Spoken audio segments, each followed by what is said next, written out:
So, when you think about the world of tech, what comes to mind? Probably two names, right? Google and Microsoft. They are the absolute Goliaths. But what if I told you there's a David out there quietly building a massive arsenal? And get this, it's not coming from Silicon Valley. It's coming from a small town in India. And now they're ready to take on the giants. This is the incredible story of Zoho, a company that's totally rewriting the rules of the game. I mean, just think about this for a second. This is huge. You have a top government official in India, a world superpower, right? Publicly saying, you know what? We're ditching Microsoft and Google, and we're switching to Zoho. This isn't just about changing email providers. No way. This is a massive statement about self-reliance. It's a shot across the bow that instantly put Zoho on the global map. It told everyone loud and clear that this isn't just another small alternative. This is a serious, serious contender. So that really begs the question, doesn't it? What is going on here? Is a world superpower really turning its back on the kings of tech for a homegrown company? And more importantly, can Zoho actually pull it off? Can it really dethrone them? Well, to answer that, we've got to go back a bit and understand the big idea that made Zoho even possible. You see, Zoho didn't just pop up out of thin air. It's really India's answer to big tech. It's the result of this powerful national idea that's been building for a long time. It's all about a push for true technological independence. And that big idea has a name, Swadeshi. Now, this isn't just about buying local or simple patriotism. Oh no, in the 21st century, it's about something much bigger, digital sovereignty. It's about controlling your own data, your own digital future. And that means building a complete tech ecosystem from email to AI that's entirely made in India. And Zoho? Well, they are the flag bearer for this whole movement. But, to really get the company, you have to get the guy who started it all. And that brings us to the founder's rural revolution. At the very heart of Zoho is its founder, Sridhar Vembu. And trust me, his story is nothing like your typical Silicon Valley fairy tale. This is about leaving the center of the tech universe to spark a revolution, right from the villages of India. Okay, just look at this journey. It's incredible. He starts in a tiny village in Tamil Nadu. Then, he gets into IIT Madras, goes on to Princeton, and lands a killer job at Qualcomm in California. I mean, he was living the absolute American tech dream. He'd made it, but then he just walked away from it all. He went back to India and started what would eventually become Zoho. And now, he's not just a billionaire, he's a national icon, literally advising the country on national security. It's an amazing story. And this really gets to the core of it all. This is his philosophy. While the rest of the tech world was, and still is, completely obsessed with venture capital and chasing those insane valuations, Vembu just said no. He took a totally different path. He believed in bootstrapping, which just means building a company using its own profits, not outside money. And that idea of self-sufficiency, it is baked into the very DNA of everything Zoho does. And following that philosophy, well, it led to an ecosystem built in a totally different way. We're not just talking about a couple of apps here. Nope.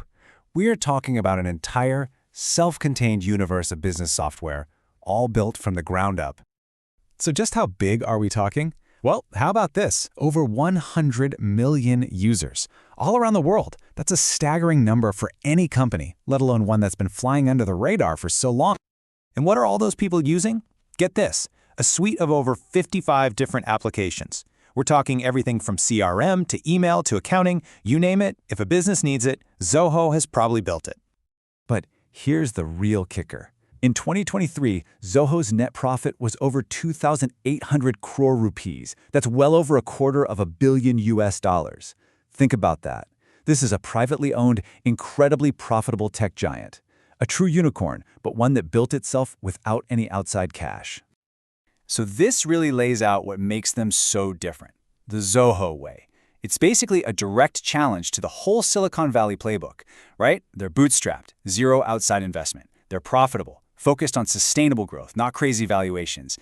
They run on their own tech, their own data centers, not AWS or Azure.